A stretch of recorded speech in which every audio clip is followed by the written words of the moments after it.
आहार, उपकरण, ज्ञान, औषध, करुणा जैसे महान कार्यों में सराहनीय सहयोगी परिवार। श्री पदमचंद जी, प्रेम देवी जी, पुत्र व पुत्रवधू राकेश जी, रेखा जी, पौत्री क्षमा, पौत्र दिव्य, पुत्री एवं दामाद रजनी जी, अमित जी, प्रीति जी, प्रवीण जी, वर्तिका जी, विनोद जी एवं समस्त पाटनी परिवार, जयपुर। श्रीमती अरुणा जैन, धर्मपत्नी स्वर्गीय श्री अतिवीर जैन, दिल्ली। श्री पुखराज जी, श्रीमती अनूप देवी पांड्या, गोरखपुर। श्रीमान सुनील कुमार पाटोदी, संगीता देवी पाटोदी, सन्नी, विवेक पाटोदी, प्रिया पाटोदी, परिणा पाटोदी परिवार, कतरास। श्री राजीव जैन, श्री विकास जैन, समस्त परिवार, अनाज मंडी, गन्नौर, सोनीपत। श्री आशा जैन, तीर्थ, वंदना ग्रुप, सेठी कॉलोनी। श्रीमती संतोष जैन, पत्नी स्वर्गीय श्री विजेंद्र जैन, रोहतक। श्री सज्जन राज नाहर, श्रीमती पुष्पा देवी नाहर, चेन्नई। श्री प्रदीप जैन, दलाल परिवार, रोहतक। श्रीमती शशि जैन, सूर्या निकेतन, दिल्ली। आहार, औषध, अभय और ज्ञान, शास्त्रों में अंकित हैं ये 4 प्रकार के महादान। अगर आप चाहते हैं अपने इस भव का परम कल्याण, तो सृष्टि मंगलम समिति श्री महावीर जी से जुड़िए। सृष्टि मंगलम प्रणीता, जिन धर्म प्रभाविका, वात्सल्य मूर्ति, परम पूज्या, गणनीयारिका 105 श्री सृष्टि भूषण माता जी के मंगल आशीर्वाद एवं प्रेरणा में संचालित संस्थाएं श्री आदि सृष्टि मंगलम श्री महावीर जी, सृष्टि मंगलम फाउंडेशन श्री सम्मेद शिखर जी, श्री आदिनाथ सृष्टि धर्म प्रभावना समिति, दिल्ली, सृष्टि मंगलम सेवा समिति, श्री आदि सृष्टि मंगलम अतिशय क्षेत्र श्री महावीर जी में चतुर्वेद संघ आहार, उपकरण आदि की व्यवस्था सुचारू रूप से कई वर्षों से की जा रही है, जिसमें त्यागी वृत्तियों की भोजन व्यवस्था व यात्रियों के ठहरने के लिए वातानुकूलित आवास व्यवस्था भी उपलब्ध है। तो आप भी अपनी चंचला लक्ष्मी का सदुपयोग कर पुण्य के भागी अवश्य बने। 1 दिवसीय आहार व्यवस्था 2100 रुपए, सामान्य सदस्यता 1 वर्ष 11,000 रुपए, सामान्य सदस्यता 2 वर्ष 21,000 रुपए, सदस्यता 31,000 रुपए, विशिष्ट सदस्य 51,000 रुपए, अति विशिष्ट सदस्य 71,000 रुपए, संरक्षक 1,11,000 रुपए, शिरोमणि संरक्षक 2,11,000 रुपए। दान देने हेतु बैंक खाता विवरण निम्नवत है। खाता नाम श्री आदि Srishti Mangalam Samiti, branch bank of Baroda Shri Mahavir ji, account number 0119010027378, IFSC BARB 0SHRIMA, PAN number AAOAS 6329R। अधिक जानकारी व रसीद प्राप्त करने हेतु संपर्क सूत्र 9376571002। दिलों में कोई स्फूर्ति नहीं, कोई प्रेरणा नहीं, कोई संस्कार नहीं, कोई उल्लास नहीं, कोई उमंग नहीं, कोई संगीत नहीं। और सच पूछो इतनी चीज़ें नहीं हो, वो आदमी जीते जी मर जाता है। मुर्दे में क्या होता है? यही होता है, हलन चलन नहीं होता, उत्साह नहीं होता है, निराशा होती है, जीवन में संतुष्टि होती। क्या हम सबका जीवन ऐसा नहीं हो गया? क्यों कि दुखी और सुखी जीवन में क्या अंतर है? नरक और स्वर्ग में क्या अंतर है? जहाँ ईर्षा हो, छल हो, कपट हो, मायाचारी, वही तो नरक है। जहाँ प्रेम हो, समर्पण हो, देना हो। हम देना नहीं जानते, लेना ही लेना जानते हैं। कभी कभी देने लेने से प्यार बढ़ता है, खाने पीने से प्यार बढ़ता है। हमारे हम देना जानते ही नहीं, भगवान से भिखारी बन के चले आते हैं। और तुम्हारे घर पर कोई भिखारी आ जाए तो तुम अपने बेटे तक का रिश्ता नहीं करोगे। कोई आ जाए कि भाई साहब हमारे यहाँ महीनों से गेहूँ नहीं, आप गेहूँ दे दो और अपनी क्या लड़की दे दो, देगा आपके यहाँ कोई लड़की? कैसा बेईमान आदमी है। क्योंकि ओंठों पर हंसी, अंदर में ज्वाला है, ऊपर से सफ़ेद अंदर से काला है। दिखावा इतना बढ़ गया है कि तिजोरी तो खाली, बाहर से ताला है। तिजोरी तो खाली, बाहर से जाला है, और अंदर में सच पूछो काला ही काला है। कैसी जिंदगी हो गई, कितनी दिखावटी हो गई, बनावटी हो गई, और रोज़ पूजा में पड़ जाते हो। सहज शुद्ध स्वाभाविकता से निज में निज गुण प्रकट किए। हमने कहीं प्रकट किए, मर जाएगा तो एक गुण समझ में तो आता नहीं तुझे, तूने प्रकट किए। कितने झूठ बोल कर जाते हो। सहजता नहीं रही, शुद्धता नहीं रही, सरलता नहीं रही। ओंठों को कवायद करने की आदत पड़ गई। कोई मिल जाए तो बहुत खुशी हुई आपको देखकर, आज तो धन्य हो गए, भाग खुल गए, चांद निकल गए। अंदर में देखो ज्वालामुखी फूट जाता है। क्योंकि जब सादगी थी, जब सहजता थी, सरलता थी, सहजता थी, और वही जिंदगी थी। अब बनावट है, दिखावट है, गिरावट है, सजावट है, इसीलिए तो जिंदगी इतनी बनावट। अभिनेता हो गया, नेता भी क्या करेगा जो आज का आदमी हो गया। मंदिर में आए हो सच बताना, कोई 10-20 लोग देख रहे हो तो बढ़िया पूजन होती है, और 1000 लोग आपकी पूजा को देख रहे हैं तो पूछो ही मत, अभी सिद्ध सिला जाओगे। यदि मंदिर में कोई मिलने जुलने वाली आ जाए तो माला फेरते फेरते भी आँख वहीं लगी रहेगी, हाथ हिलेंगे, जवान सोचेगी देख ले तो मैं इशारा कर दूं कि तू बैठ जाना।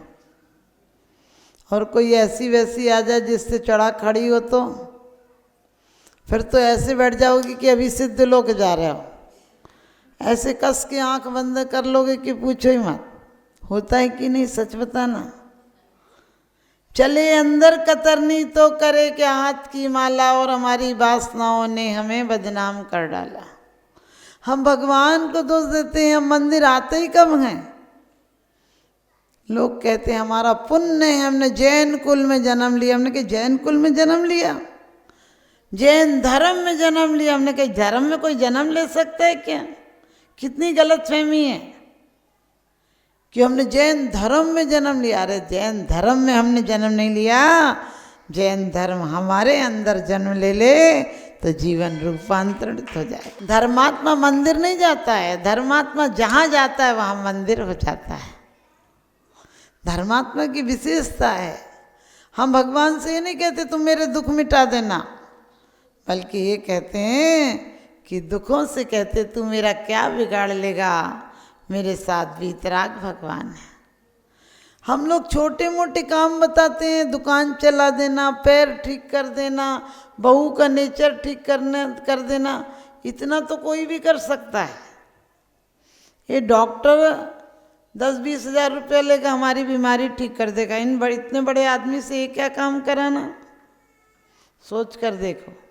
केस जितवा देना, ये तो वकील को 1 लाख रुपया खिलाओ तुम्हें केस जिता देगा, ये कोई काम इनसे कराने के हैं? और कभी मत कहना, हम लोग कितना झूठ बोलते हैं, भगवान मेरी तो सेवनी ताते करो पुकार, तुम बिन में व्याकुल भयो, जैसे जल बिन जन्म जरा मेरी हरो, करो मोह स्वाधीन। हमने के नंबर 1 का बेईमान आदमी है। तुम बिन में व्याकुल भयो, एक दिन घर का बेटा बाहर चला जाए और फ़ोन पर बात नहीं हो तब तक तुम्हें रात में नींद नहीं आती है। सच बताना, रिश्तेदार आ जाए तो मंदिर छूटता है, बीमारी हो जाए तो मंदिर छूटता है, कुछ भी हो जाओ मंदिर आते भी हो तो क्या करोगे ऐसे मंदिर आने का? सोच कर देखना। आज तक हमारा मन मंदिर नहीं बना तो मंदिर में आने का क्या फ़ायदा? हम परमात्मा के दर्शन करके जाते हैं। सोच कर देखना, एक अफसर को देखते हो तो मन करता है कब हम अफसर बन जाए। एक सीप में बूंद जाती है तो मोती बन जाती है, केले के पत्ते में जाती है तो कपूर बन जाती है, गाय के मुख में जाए तो दूध बन जाती है, इमली में जाए तो खट्टी हो जाती है, सागर में जाए तो नमक बन जाती है, तुम्हारे सिर पर जाए तो नाली का पानी बन जाती है, और भगवान के सिर पर जाए तो गंधोदक बन जाती है। हमारे जीवन को गंधोदक बनाना, हमने गंदा नाली का पानी बना लिया, जिसमें सच बताना एक दूसरे की 4 औरतें बैठ जाएं तत्व चर्चा होती है। और यदि तत्व चर्चा भी करते हो तो क्या किसी के रटे हुए शब्द पढ़ लेते हो? आपसे पूछें आप क्या हो तो क्या पता बताओगे? अपना धाम, अपना काम, अपना नाम, अपना मुकाम, यही सब तो बताओगे? बताओ, बताना पड़ेगा आपको। व्यवहार में हो तो जीना पड़ेगा, लेकिन अंदर में एक अध्यात्म का सूत्र हो कि वास्तव में ये सब मेरे स्थायी ठिकाने। जिस दिन तुम्हारे अंदर ये आ जाएगा कि मुझे छोड़कर जाना है, उस दिन सच बताना कुछ ख्याल आएगा क्या? एक राजा को रात को सपना आया कि काली परछाई उसको कह रही कि चल तेरा समय हो गया। उसने कहा कम से कम कुछ समय तो दो, मैं सबको सेट कर लूँ। और इतना बड़ा राज्य एक रात में सेट होता है? उन्होंने कहा बता। बोले 24 घंटे की मोहलत दो।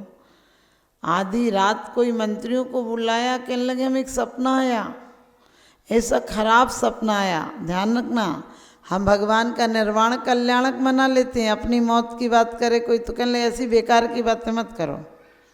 होता है ना, एक अशुभ बात मत करो, अशुभ बात मत करो। ऐसे एक पति पत्नी से बोला तू मर जाएगी तो हम जी नहीं सकेंगे। बोली भाई हो सकता है मैं मर जाऊं। बोले ऐसी बात मत कर, नहीं तो मैं तुझे मार दूंगा। उसने कही हो सकता है मर जाऊं, आज नहीं कभी मर जाऊं। तो बोले कि मैं जी नहीं सकता। तो बोले तुम क्या करोगे? बोले मैं पागल हो जाऊंगा। बोले सच बताओ तुम हमें इतना चाहते दूसरी शादी तो नहीं करोगे ना? मेरे मरने के बाद दूसरी शादी तो नहीं करोगे? उसने कहा पागल आदमी कुछ भी कर सकता। आप समझ गए, ऐसे ही आदमी पागल है। हमारी जिंदगी भी ऐसी ही हो गई है, इसमें कोई उद्देश्य नहीं रहा, हमारे जीने का कोई सार नहीं रहा। तो राजा को भी हम बढ़िया बढ़िया बात कर लें, लेकिन राजा को भी जैसे ही पता चला मौत सपने में आ जाए तो अपन घबरा जाते हैं। और सचमुच जिंदगी एक सपना है, आँख खुली तो सपना गया, आँख मूंदी तो अपना गया। पगले 2 दिन का मेहमान था, बाद में दफना गया। तो उसने बुलाया वजीरों को, कुछ वजीरों ने कहा कोई देवी दोष हो सकता है, कोई ने कहा स्वप्न दोष हो सकता है, कोई ने कहा ये करो, कोई ने कहा पानी में छुप जाओ, कोई ने कहा तहलघर में चले जाओ। वो बोला वो कह रही थी कि ठीक समय कल ही मिलना। तो हम लोगों ने कहा कल मिलने। एक व्यक्ति बुद्धिमान मंत्री था, बोले हम बताते हैं राजा, वो यहाँ आपको मिली थी, यहीं कल आएगी वो, तो इससे अच्छा आप छोड़ कर ही चले जाओ ये गाँव। और कहा कि एक अच्छा घोड़ा लो और गांव की सीमा से दूर चले जाओ, वो आएगी तो आप मिलोगे, नहीं तो खाली चली जाएगी। उसको क्या पता तुम कहाँ जाओगे, किसी को बता के मत जाओ कि किसी से पूछ ले। और राजा ने भोर रात 4 बजे अच्छा घोड़ा मंगाया। पत्नी से बोल के जाता था, आज बोल कर नहीं गया। बच्चों से मिल कर जाता था, आज बच्चों से मिल कर नहीं गया। कुछ खा पी कर राज्यसभा में जाता था, आज खाया पिया नहीं, बस घोड़े पे बैठकर भागता रहा। प्यास लगी थी, रास्ते में नदियाँ मिली थी, पानी नहीं पिया। भूख लगी थी, फल मिले, फल नहीं खाए, दौड़ता रहा। और दूसरे दिन सुबह जाकर बहुत दूर चला गया और सांस शांति के लिए। और जैसे ही घोड़े से उतरा और सोचने लगा वाह आज तो मौत भी ढूंढ रही होगी, ढूंढ नहीं पाई। मैं इतने कई 500 किलोमीटर चलाया हूँ, कैसे ढूंढेगी मौत मुझे? पछता रही होगी, कहने आई थी कि कल लेने आऊँगी। इतना सोच ही रहा था कि काली परछाई ने हाथ रखा और कहने लगे शाबाश बेटा तू यहाँ आ गया। उसने कहा तू यहाँ कैसे? बोले मुझे बड़ी चिंता थी कि तुझे मरना यहाँ है तो इतनी दूर तक कैसे आएगा। उसने कहा अरे हमने इतना बढ़िया घोड़ा लिया कि तुमसे बच जाऊँ, तुम यहाँ भी आ गई। उसने कहा कोई भी घोड़े हों हम तक पहुँचा ही देते हैं, सारे घोड़े हम तक पहुंचा देते हैं। यश के घोड़े हों, पद के घोड़े हों, प्रतिष्ठा के घोड़े हों, परिवार के घोड़े हों, संपत्ति के घोड़े हों, सब घोड़े रफ्तार से जितने चलते हैं उतने जल्दी हम तक पहुंचा देते हैं। आप विचार करके देखना, क्या मनुष्य जन्म इसलिए मिला था? जो काम आपने किया है वो क्या जानवर नहीं कर लेते हैं? कहते हैं तुलसीदास जी संत समागम हरि भजन तुलसी दुर्लभ दोए और सुतदारा और लक्ष्मी पापी के भी होए। क्या कहे प्रभु भक्ति में आलसी, खाने में होशियार, और तुलसी ऐसे मनुष्य को बार बार धिक्कार है कि खाने में होशियार है और प्रभु भक्ति में आलसी। आप कहोगे माता जी हम तो 5 बजे उठकर आ जाते हैं। 5 बजे उठकर आते हो, कभी खुद भी उठकर आया करो। अभी तो देह आती है, पुण्य के लिए आते हैं कुछ भगवान के दरबार में। कभी कभी मैंने सुना लोग कहते हैं 10 लक्षण है कुछ पुण्य कमा लो। अभी 16 कारण लगे हैं कुछ पुण्य कमा लो। हमने कहा अजीब आदमी है, पूरी उम्र कमाता है, जब बुढ़ापा हो जाता तो भी कहता कुछ पुण्य कमा लो। कैसा आदमी का व्यापारी दिल है, जिंदगी भर कमाता, बुढ़ापे तक कमाता ही रहेगा। और ऐसा आदमी है बेईमान, बचपन में खेल खिलौनों से खेलता है, जवानी में कामना से खेलता है, और बुढ़ापा में जब किसी काम का नहीं बचता तब मंदिर चला आता है। ये कितना भगवान का अपमान है, बूढ़े लोग मंदिर आते हैं। विश्व पटल पर जैन धर्म की प्रभावना करने वाली ममता की साक्षात प्रतिरूप परम पूज्य गुरु माँ आर्य का रत्न 105 श्री सृष्टि भूषण माता जी के आशीर्वाद से सिद्धि क्षेत्र, अतिशय क्षेत्र एवं महानगरों में सेवा के पुनीत कार्य भी किए जा रहे हैं। अनेक आध्यात्मिक पुण्य के कार्य, साधुओं के आहार, विहार, औषधि एवं उपकरण आदि की व्यवस्थाएं सुचारू रूप से कई वर्षों से की जा रही है। महीने में 2 दिन 3 दिन नहीं चलता, पूरे 365 दिन चौका चलता है। और पहली व्यवस्था तो ये थी कि साधु पहाड़ पे भी जाता था तो वहाँ से आटा आदि की व्यवस्था है, जो भी सामग्री साधु को चाहिए होती तो पहाड़ पे भी जाती सामग्री जाती थी और वहाँ पर साधु को चौका आदि लगता था। ये बीड़ा उठाया, उनका ये मिशन है कि हर क्षेत्र पर साधुओं की त्यागी वृत्तियों के आहार की संपूर्ण व्यवस्था हो। पूज्य आर्यिका माँ सृष्टि भूषण माता जी की अनुकंपा कृपा जगत के अनेक जीवों पर बनी हुई है, और जहाँ भी माता जी की दृष्टि पड़ती है, जहाँ भी किसी प्रकार से पीड़ित परेशान लोग दिखाई देते हैं, माता जी के माध्यम से उनकी किसी न किसी प्रकार से सहयोग की जाता है। साथ ही सामाजिक सेवा के भी कार्य समिति द्वारा कार्यरत है। बच्चों की शिक्षा, गरीबों की सहायता, वृद्ध एवं असहाय लोगों को आश्रय दिया जाता है। गौ संरक्षण एवं संवर्धन के लिए गौशाला का निर्माण एवं चारा जैसे सराहनीय कार्य किए जा रहे हैं। देर न करें, आज ही जुड़े ऐसे महापुण्य के कार्यों से।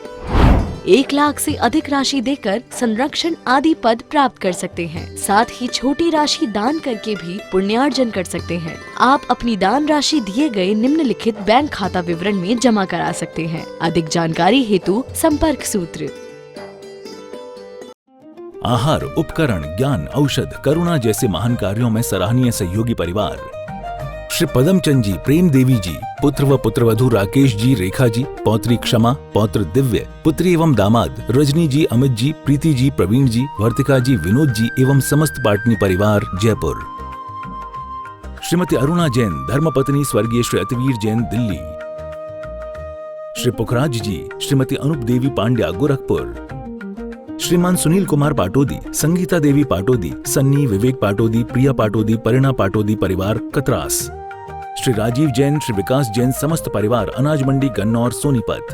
श्री आशा जैन, तीर्थ, वंदना ग्रुप, सेठी कॉलोनी।